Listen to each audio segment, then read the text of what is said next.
What's up, everybody? This episode is going to be episode 2, and it's going to be a Q&A. On Instagram, I put a poll and asked everybody to ask me some questions. Some of them were pretty good. Some of you guys trolled me, which is pretty ridiculous, but I'm still going to answer it.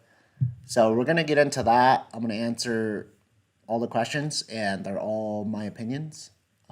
Take it or leave it kind of thing. I'm not partial to anything, just gonna answer it however I think. So, hope you enjoy. Let me know. Comment below if you like this kind, and I'll do another one. I got a few other episodes with some people before that, but yeah, let me know. I'll be willing to do this again. So, Ramon, Pelagic Hunter, asked me, what do you look for when scouting a new area? So that's like a broad question, right? Like, what do I look for? It kind of depends. Like, if it's my first day there, I've probably already e-scouted it. So if I e-scouted an area like Arizona, I don't have a lot of time, so I do I'll e-scout them a lot. And first thing I'm looking for is water. So any marked waters on Onyx, any Avenza maps, anything like that, water, I'm looking for it. And even if I'm not looking for water, I'm looking for some terrain that might have water. And then I'm looking for game trails coming into them. And that's going to kind of tell me that there's water there. So after I have established there's water, I look for what kind of terrain looks the best to me. Like, where are these animals going to live depending on what animal it is. So that's usually like bedding areas, like some juniper bushes or some pinyon pines or anything like that. So once I establish kind of some areas like that, then I'm going to establish some glassing hills. So I'm going to try to find the tallest hills that are overlooking potentially water and potentially those bedding areas with the pinyon pines and junipers as such. And once I mark those out, I'm going to look for the farthest places from any roads. And if you know Arizona, there's roads everywhere. So that's kind of tough. But those are usually the three, four things that I'm looking for. And then once I establish that, then I just go out and look for the animals. That's pretty much the best thing to do on the first day. Where are we at here?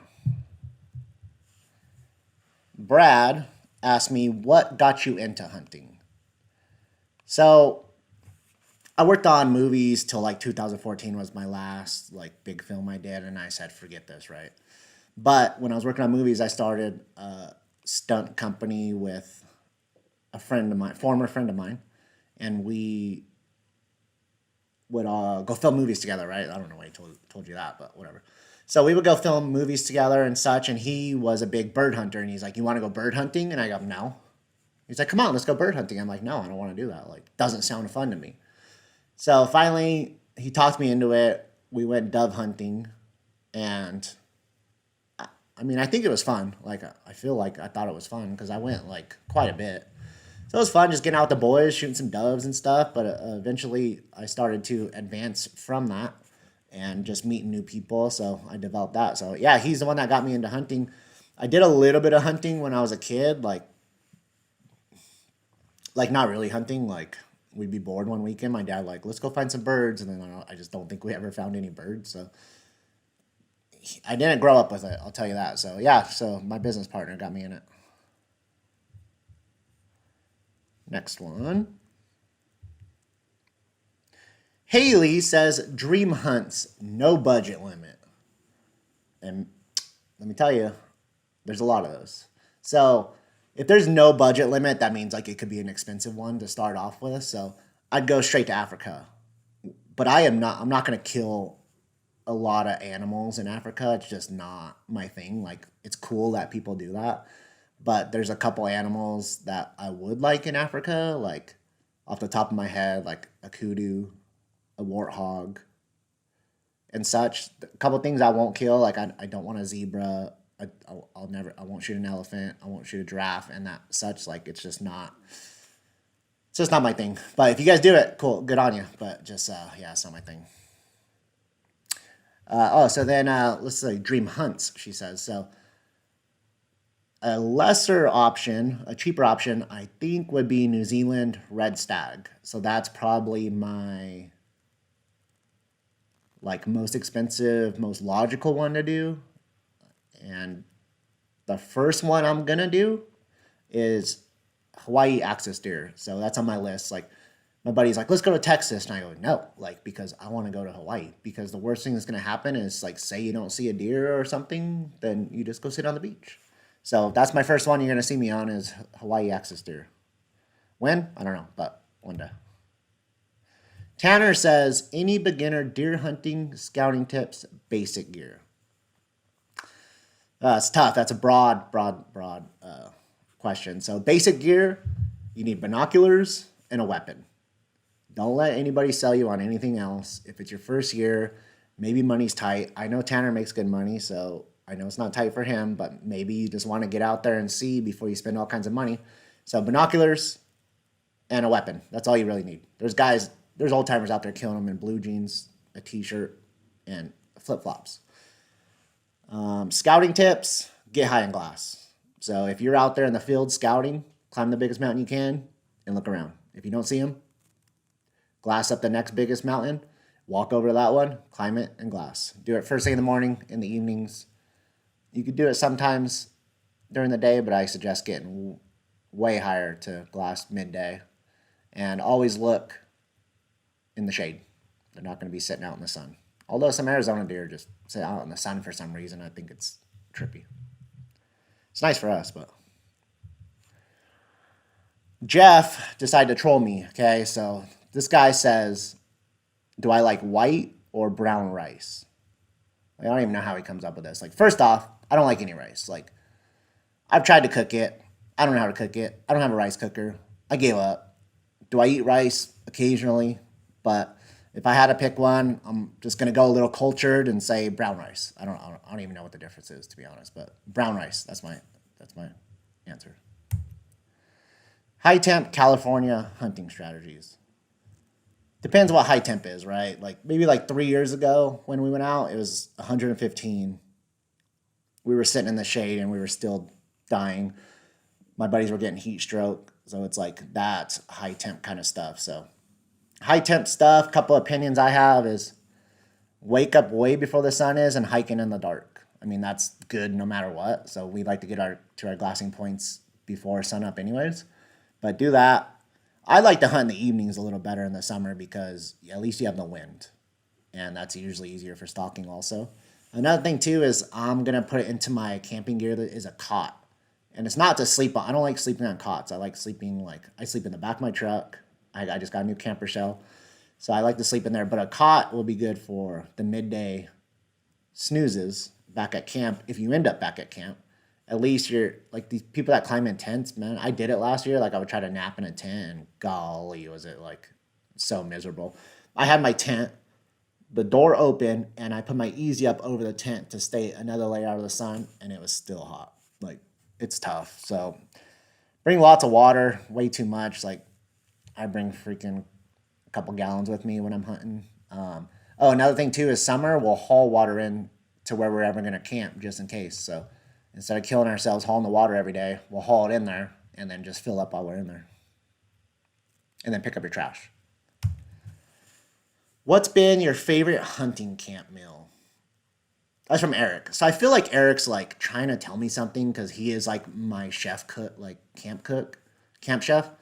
So I feel like he's trying to like brag about something. I don't know, but like, I don't know.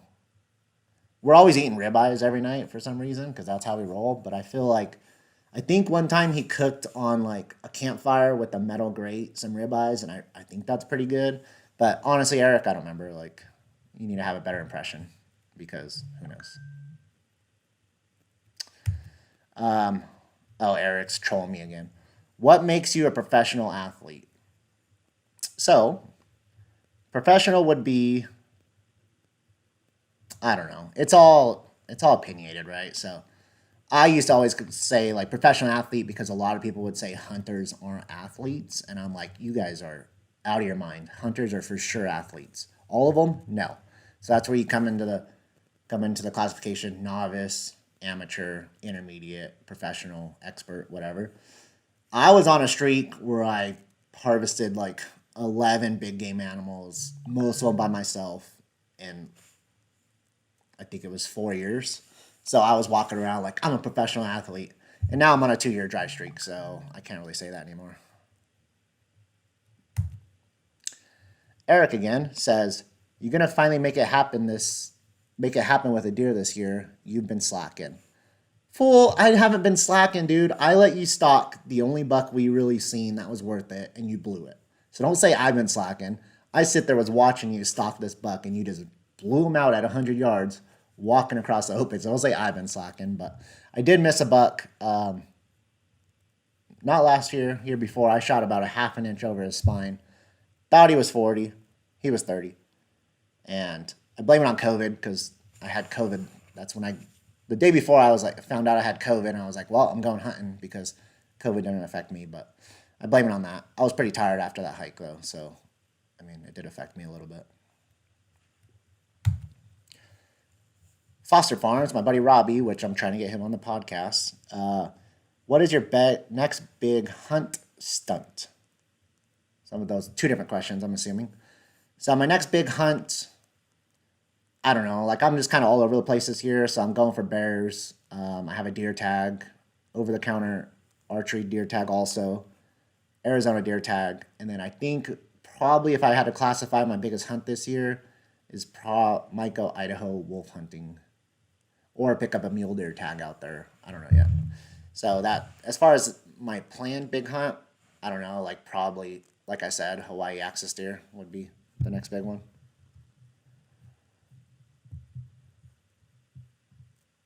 And then stunt. I don't really do stunts anymore. I mean, last time I did stunts, I lit myself on fire, which I'm sure you guys seen that video. Just my arms, just for like a promotional deal. My next big adventure, I think me and Robbie actually are planning on going to rope swing in Moab, September 15th maybe. So if anybody wants to go, let me know. Will says, what's your favorite hunting clothing brand? And I think it says, and why do you choose them? But I can't see, it's cut off.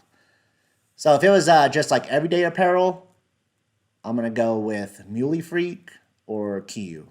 So that those two are the best ones that I found. They're the most comfortable, and I really like the Muley Freak guys. They fuck with me a little bit, so I enjoy their, everything they do, their content and everything. So I wear a lot of Muley Freak. My ex-girlfriend was like, "Are you ever gonna wear a shirt without an animal on it?" And I said, "No." I was like, "Why would I do that?" Like, no. See, Kiyu. And as far as like camouflage, like hunting apparel, I go with Kiyu. I just really like their pattern that they have. I can't remember what it's called. Their new pattern they come out with, it's kind of like a desert pattern. I really enjoy that pattern, and their gear is pretty durable. If anything messes up, send it back in. They'll fix it, replace it. So it's kind of the best one I found. I am working on something new, so hopefully I go have a different brand, but we'll see. Freaking Eric again. So Eric says, who's your favorite Mexican and why? So I'm assuming Eric's Mexican, right? So he used to race dirt bikes for Mexico. I have a podcast filmed with him already. So I'm assuming he's saying like, who's your favorite Mexican and why? Because he wants me to pick him, right? And like, of course, dude, like, of course I'm going to pick Canelo. Like, obviously, like, why wouldn't you pick Canelo as your favorite Mexican? Come on. Ben says, what's the key to finding bucks when all I see are does? So I'm assuming, I know Ben's been out a little bit. I know the zone he's been in, and it's tough. Like, so my opinion is, if you find does, good on you. You're getting close, right? But the bucks are bachelor'd up and either higher, lower, that way or this way, right? So if you find the does, good, mark them, move on. So I have one really good glassing knob where I could see bucks every time, not in the same unit, but I'll go and I'll be like, oh, there's the group of does. Oh, there's another group of does. And I was like, where's the group of bucks? And I'll like look around, and then be like, there's the group of bucks. So they're going to be bachelor'd up, 2, 3, 4, 5. So the biggest thing is just stay where the deer are at and just find the bucks, man. I mean, they're gonna be battered up, so you should be able to see them. Yeah, just keep hammering, get higher. I know where he hunts, it's like tough, like you're just looking across canyons, but it's just yeah, just get in there and you'll see them. That's about all I could say. I mean, you just gotta find them to find them, kind of thing. Kyle trolls me. He says, "What's your favorite White Claw?" Which I don't even like really drink White Claws. I like the other kinds, you know. Like I'm not gonna name brands, but if I had to pick a White Claw, it'd be mango. Kyle knows I don't drink beer anymore, so I do love some freaking Trulies, some seltzers. I know it's kind of frowned upon, but it's all right for me, you know. I could drink like, I'm not saying alcoholic or nothing, but I could drink like 100 White Claws, and the next day be perfectly fine. But if I have like 2 beers, I'm hungover the whole next day. So no more beer. White Claws for life. Vizzies, Trulies. I love Trulies. Trulies are my favorite. But picking one, White Claw, mango, probably. Ephraim hammered me with some questions, so we're going to start those off. I think he's going to hit a bunch right here. So he says, do you like to hunt with rifles or bows better? I mean, I would like to hunt with a rifle during bow season and a bow during rifle season. So I'd like to do a little less work with a rifle early season where there's no people there. And I would like to hunt with a bow later season when it's a little colder, but it doesn't happen like that. Archery season's always sooner. And in California, at least. Arizona, they have a late season, but California, I'd say I prefer actually archery because we go out there, I don't see one person. Nobody's out there diehards like us. Usually they're out there the first day if we see anybody. After that, never see them again. It's just dead out there. Rifle season, everybody's out there. Like there's people not even hunting out there. I don't even know why, but I pick archery, but give me a rifle tag and I'm not gonna turn it down. I just bought a new rifle, so I'm going rifle bear this year. So we'll see how that goes. Ever consider hunting in another country? I've considered it, but I've never made effort to do it. So I've kind of looked into red stag hunting, found the price, I wish I had somebody that's been to do it to kind of walk me through. You need like a taxidermist broker. You need the guide. You got to make sure, the outfitter is credible before you give them the deposit. It's like a whole deal. So if somebody wanted to take me and it wasn't super expensive, I mean, I'd probably do it. Africa, New Zealand, like I said. Canada would be nice. What's the closest shot you will take on a hunt? I'll stab one. I'll stab one with a knife. I don't care. Like, you can't be too close. My closest stalk I'll get is I won't stalk in past 30. Like, I just don't think there's a need for it. Like, I'm deadly at 100. So 40, like I've killed a lot of bucks at 40 yards. So that's like kind of my zone. Hard to mess anything up that close. So if I was sneaking in, I don't think I'd really go past 40. My longest shot's 65, so with a bow. My longest shot with a rifle, 465. Preference on a boot brand? Nope, no preference. I am just with a different boot all the time. I don't care. Right now, I'm really enjoying the Irish setters because when you go to Arizona and walk in that lava rock for 9 days straight, you want a stiffer boot. I found Irish setters, tried them on. They were comfortable, really stiff, and they did me well this season. So I'm with Irish setter right now. A lot of people are on the crispy game. I'm not yet. Maybe one day, but we'll see. No preference. It's whatever boot kind of fits, Why does Will like men? Ephraim says. I don't know, Ephraim.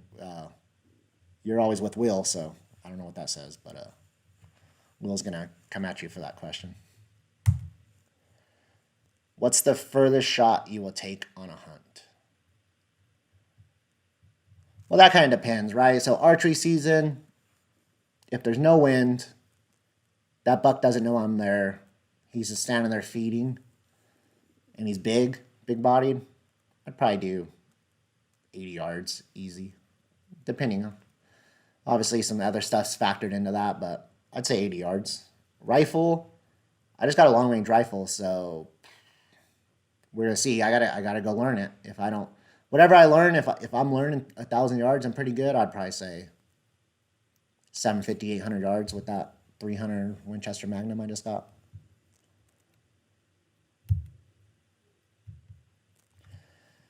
Ephraim again says, how far before hunting season do you start prepping gear and constantly shoot your bow? I think he said. I can't. It's blocked off. But we don't stop, Ephraim. It's all year, man.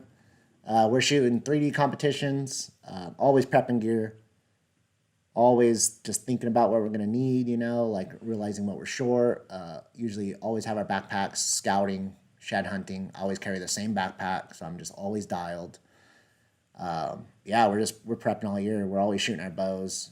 I'm down there, Olympic Training Center, shooting my bow constantly when I'm down there, or 3D competitions. I see you guys are out there a little bit, so that's good. But yeah, just all the time, man. I mean, that's one thing I struggled with 2 years ago when I missed that buck. I feel like it just wasn't the proper prep. I was working too much, and I just had a girlfriend, I think, and you know how that goes. Do you only shoot one type of arrow for training/hunting? It says something else, but obviously it's cut off for some reason. Yes. I've been shooting the same arrows, same weight. I did change the fletchings last year, but I do not mix it up because every arrow is going to fly different. So here's why. There's Wild Arrow. No, not Wild Arrow. There's a company in Utah. I watch all their videos. And when you go in there and get set up for a bow, they give you what arrow you need. And if you're shooting one, you're just going to get rid of it. So that kind of taught me it's like when that arrow is kind of working, you're staying with that arrow. So always shoot the same arrow because the simplest thing could change it. So if that arrow, those guys were telling me if the arrow is the same weight, same length, everything, same spine, you switch to this arrow, it just may work a little better in your bow. So if you're finding out that arrow's working good in training, don't switch it. I know some guys that are switching them a week before season, and that's absolutely crazy to me. So I've been shooting the same arrow for 4 years, I think. 5 years. I haven't switched. That arrow works great. It penetrates well and easy to pull out targets. Doesn't break. It's the best. What's the furthest you've had to pack out your kills? Probably 4 or 5 miles total by myself. So that one was pretty far in there. Yeah, it had to be about 5 miles. What I did is I shot the buck 40 yards, quartered him out, gutless method, packed him in, and it was kind of like an uphill before the downhill. So I took half a load up and over to the wash where I was going to head down. Went back, got another load, took it back up. Is that what happened? Yeah. Dropped all my hunting equipment, left my bow and everything overnight on the mountain. So I left everything on the mountain. Took a load, like I said, to the wash. Went back, got the rest of it, took it up to the wash, put it all in my pack, and just shot down the wash a few more miles until I got to the truck. And then the next morning, I went back in and got my bow and everything. So yeah, about 5 miles. But normally, when I'm packing, it's 3 miles minimum because I'm getting away from those roads. The closest one I probably did, golly, I don't have any close ever. Yeah, 2 miles maybe with my bear. My bear was 3/4 of a mile, but it was 1,000 foot up and 3/4 of a mile, so it was straight down. I fell twice carrying just the hide and the skull, and then got to the truck. My buddy carried a front quarter and maybe some back straps, I think. And then I ran all the way back up the hill. And let me tell you, once you get down with a full pack of bear and you empty your pack, you can run up the mountain. So I climbed that mountain, and I swear it was 5 minutes. So, and then got the rest of it and came down two trips. Why do you shoot elite the bows, and What would you ever pick a different bow? Yeah, man, I would. I shoot elite because it works so good for me. So if anybody asks me like what bow they should shoot, I tell them go try them. I'm not gonna be like, oh, you have to shoot elite. Like, no, you could be doing very well off like a bear, or very well off a Hoyt. It all depends what works for you, man. Like an elite just works for me. I like their tall cam system. They're super quiet bows. You can literally pull back and tip it up and bring it back. It's just the let off is insane. I just love that bow. I just got that new, I think it was last year, the Turner's. There's like 1 in 100 made, so I've been shooting that one a lot. People are kind of racist because it's blue, but yeah, the story behind that is I was down shooting at Cherry Valley, and they have a rule that if your bow has a color on it and it's not flat, like a flat color, you can't shoot the bow hunters class, which I think is absolutely ridiculous because I could slay an animal with a fluorescent green bow. Do you prefer hunting alone or in a group? Alone. I love hunting alone. It kind of, I mean, it sucks. Like if you kill one, then you're like, gotta pack it out by yourself, like nobody to celebrate with, kind of thing. I do love sharing camps with people, but I just gotta go zone out and do my own thing. Like when I shot my last buck with my bow, my uncle was with me, and I had a walkie-talkie, and he was kind of telling me what the deer was doing, and I was kind of checking in with him. And once I got down to the deer, I took my Garmin watch off. I took my phone off. I just gutted all the electronics, and I just got in the zone. So that's why I like to do hunting. I usually turn my phone off, just get in the zone, just go deep in there and just focus. So I prefer that. When you got other people with you, like my buddy Eric likes to step on the back of my feet when we're hiking, and just kind of drives me nuts. Like I'm always on somebody else's agenda. You know, I want to leave at 4:40, and like I'm a very scheduled guy, so if we're leaving at 4:45, I'm already kind of irritated. It's like it's kind of tough. So alone, but I'd like to share a camp with people, and then I'll see you guys tonight, kind of thing. But all like remember Ephraim, we went on that duck hunt, right? I'm not trying to do that alone. Like duck hunting's a freaking group sport. Now it's fun with all the people. We're just sitting there talking shit. But deer hunting alone. What else do I do with people? Dove hunting group. Any big game hunting, yeah, I'd rather do it alone. If I'm rifle hunting, I don't mind people being there. You know, I might let a couple people come with me bear hunting this year. Um, we'll see. I'm still first shooter, but we'll see how that goes. Kelly says, funny hunting stories, shit you can't make up, or even wildest, strangest stuff hunting. Let's see. So I have an episode where I talk about, it's just like a story time episode where I talk about a guy shooting at me, trying to kill me and steal my truck. So I'm not going to tell that story. It's going to come out in one of these episodes. Another story, funny. I don't know if it's really funny. I don't really hunt with people, so like funny stuff like that. Eric told that story on his episode. Oh, this one time we were driving in, it was like me and a couple buddies. Like I think it was my first year hunting big game, and I haven't even shot anything yet. So we're driving in down this long road. Nobody should be out there, and we see like a convertible Porsche, and we're like, "What the heck?" You know, like just these places we go, like you're not supposed to be out there. So as we're passing, we see this guy in shorts, flops, a tank top coming out of the middle of the desert, this cactus-filled desert, and he's got a revolver in his hand, and he's just looking at us, and we're like, he just killed somebody. Like, that's what we're thinking. Like, he just killed somebody. So we just took off, kind of pulled over. He jumps in his car, and he's kind of like, it seemed like he was chasing us. So we were like, we got our rifles out. We're like, we're going to shoot this dude. Like, we don't, it just had that, like, just mob vibe. Like, he was just like a Russian mobster, like just killed somebody. So eventually we watched him go all the way out the road, and we continued hunting, but that was pretty sketchy. Another one. What else?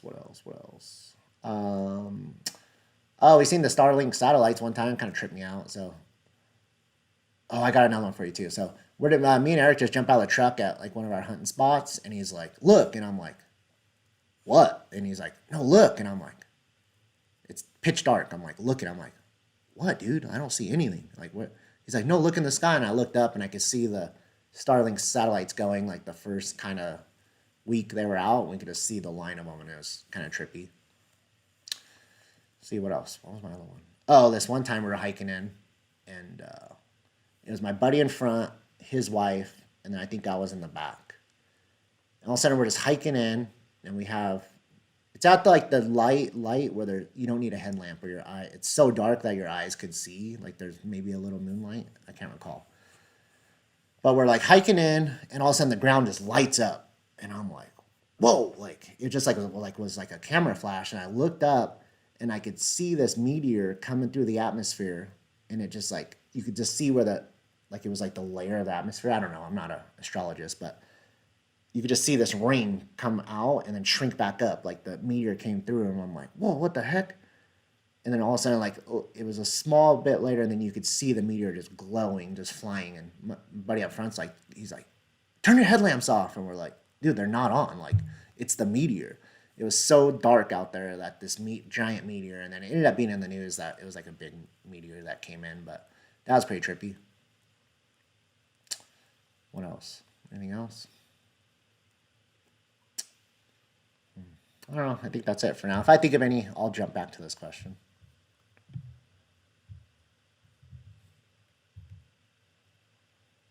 My brother said, I don't know why he says this, but I think he's just like saying it for like just regular hunters, you know? He says, do you think scent control works or just play the wind? Scent control does not work at all. It's a gimmick. I don't believe in it. If you're walking towards animals with the wind, you're not going to get close no matter what you spray on yourself. Always play the wind. If just stay downwind, and those deer will just stand there and look at you if they don't smell you. But the scent killer does not work.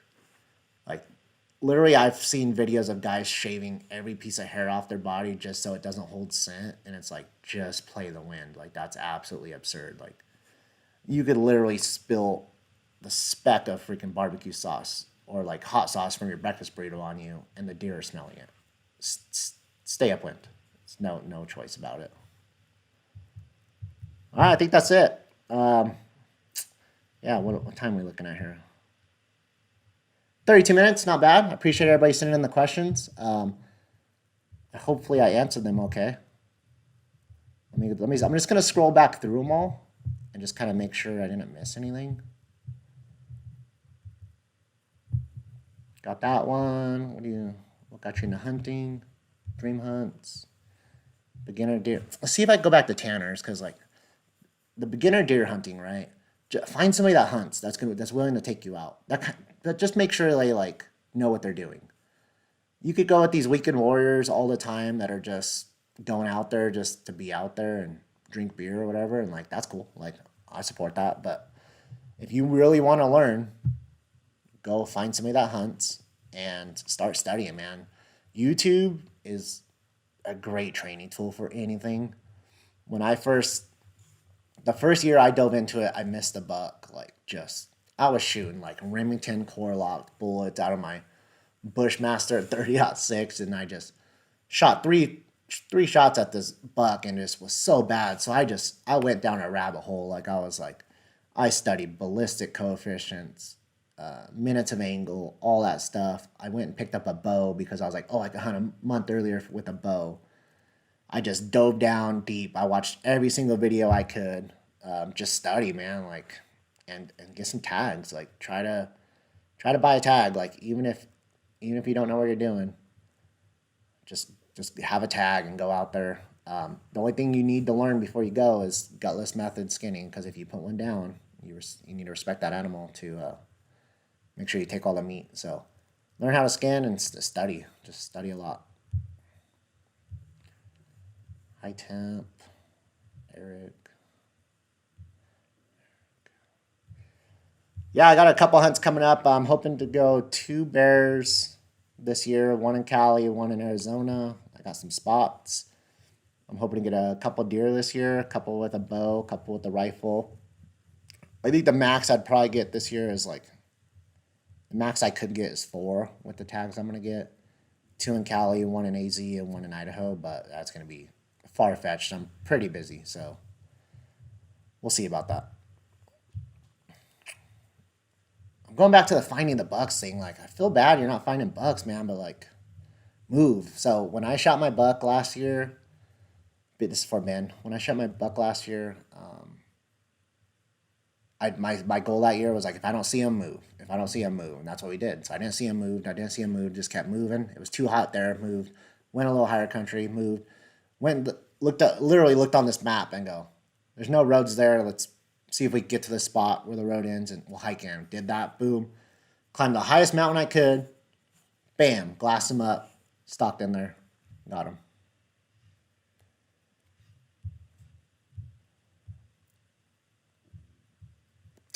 What else? What else? I think that's about it. Yeah, Ethan, I mean, dude, you're like a month out. So as far as the hunting season stuff, prepping and stuff, you need to start right now. Well, as soon as this podcast is done, send me a picture of your pack getting put together. Yeah, so I kind of scrolled through them all again. Funny hunting story. This one time my buddy hits me up, like we're walking in, and he goes, hey, there's a rattlesnake over here. And I was like, all right, cool. And I went over there. It was like maybe like a Western Pacific. I don't know. I'm not a rattlesnake expert. But he's like, oh yeah, there's a rattlesnake right there. It's dead. And I'm like, that fucker ain't dead. Like, no way he's dead. He's like, no, he's dead. And I'm like, he is not dead, dude. Like, and I touched it with maybe my gun or something. Or like a stick. I think we were just scouting. And it moved. And he's like, oh, dude. He's like, I was going to touch it. I thought it was dead. And I'm like, never touch it. Like, don't touch them things unless their heads are cut off. Like, they're never just going to be dead laying on their bellies. Usually when they're dead, they're sprawled out, twisted, or on their back. But it's kind of a funny story. I was like, dang, dude. And then, I'm going to tell a funny story about my uncle getting helicoptered out of hunting zone. But I'm trying to get him on the podcast to tell his story because he's got some crazy stories. So stay tuned for that. I think that's all the questions, guys. I might do this again. It's pretty fun. I feel like it kind of helps with knowledge. If I do it again, let's not all do hunting questions. You could troll me a little bit. That's fine. But let's do some outdoor questions, Anything outdoors. I like to talk about anything. So until then, I'm going to drop another episode, maybe in like a week or so with Eric. And then whoever wants to come on here, just let me know. And I'm not going to guarantee you that you're going to come on, but I'm usually down to have most people on that want to like talk about outdoors and such. So let me know. If you guys could like this or share it, I'd appreciate it because I'll spend a lot of money over here and trying my best. And I might do a merch drop, so stay tuned for that. We'll see. But until then, see you guys later.